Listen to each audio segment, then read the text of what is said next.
यहाँ मेरो आँगै भरि अलि चुहिएर अहिले यो के रे दही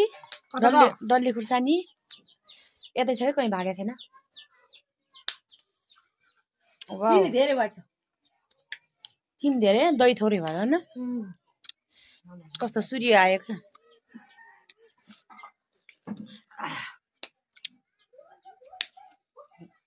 छ्या खान्छु डोकाचार के लोकाचार भन्छ नि यार दुईटा जानी खान्छ नि औले त कुचुको थाल त हे मम्मी त लप्प खानु भयो भने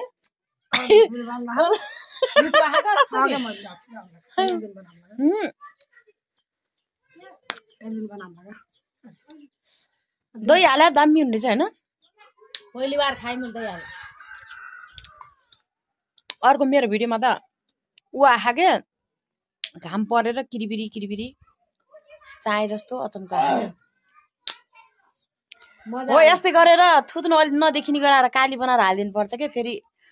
देवर बाबु रिसिनु होला नाम्रो बनाएर हालिदिने